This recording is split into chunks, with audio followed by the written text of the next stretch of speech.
दिया, लोगों के नेत्र बंद कर दिए। उसके भयंकर शब्द से दसों दिशाएं कांप उठी। किसके?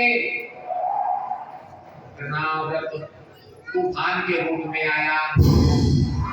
तूफान आया, धूल मिट्टी आंखों में भर गई। इतनी आवाज, साए साए साए, देखा तो होगा इसका कितना भयंकर।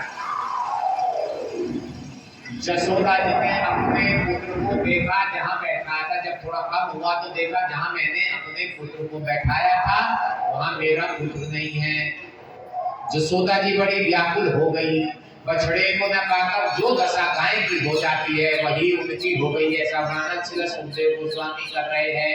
लाला लाला कृष्ण कृष्ण आए आए करके जसोदा मैया विलाप करने लगी। इधर तृणाव्रत भवंतर के रूप में जब भगवान श्री कृष्ण को आकाश में उड़ा ले गया तब उसके भारी बोझ को न संभाल सकने के कारण उसका वेग शांत हो गया। उसकी जो गति थी, भगवान बहुत और भारी हो गए। देखो, भगवान की एक अचिंत शक्ति है जिसका नाम क्या है? योग माया शक्ति और लीला शक्ति। वो कौन है? वो मां दुर्गे है।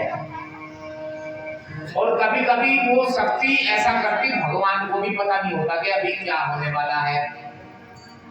भगवान कब भारी हुए और अभी तृणाव्रत आएगा नहीं जान पाए। आगे बहुत से आप कथाएं सुनेंगे। भगवान को पता नहीं लीला शक्ति क्या कर रही है, बस वो अपनी मस्ती में आनंद है। माता इसका स्नान करने में आनंद है।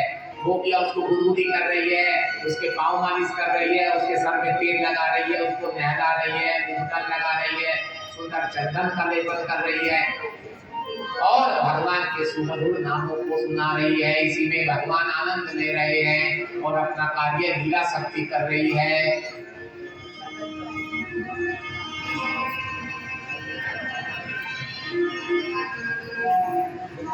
वेग शांत हो गया और उसने भगवान ने अपने नन्हे नन्हे कोमल हाथों से जब उसने ऐसे पकड़ रखे थे तो उन्होंने भी ऐसे पकड़ लिया उसको।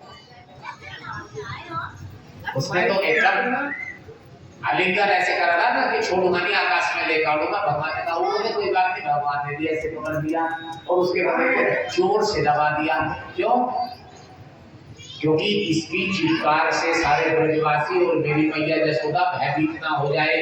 क्योंकि अभी अभी पूतना की चित्कार से सारे ब्रजवासी भयभीत हो गए थे तो इसके दुख से आवाज भगवान ने नहीं निकलने दी। इसने बहुत छुड़ाने की कोशिश की। भगवान ने कहा मैं जिसको एक बार पकड़ता हूँ उसको फिर कभी छोड़ता नहीं हूँ। इसलिए तेरी हिम्मत नहीं है कि तुम मुझसे छुड़ा मैं अपने आप को। और भगवान ने क्या किया?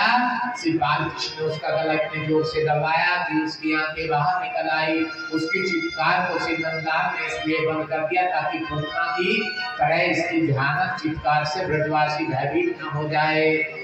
प्राण पखेरु उड़ जाने के बाद भयभीत राज दैत्य बालक श्री कृष्ण के साथ ही एक चट्टान पर आकर गिरा और चकनाचूर हो गया। तब ब्रजवासियों ने झटपट वहां जाकर जहां श्री कृष्ण चट्टान पर गिरे थे उनका बाल भी बांका नहीं हुआ था गोद में उठा लिया और लाकर माता जसोदा की गोद में दे दिया। इस प्रकार बालक श्री कृष्ण को फिर पाकर श्री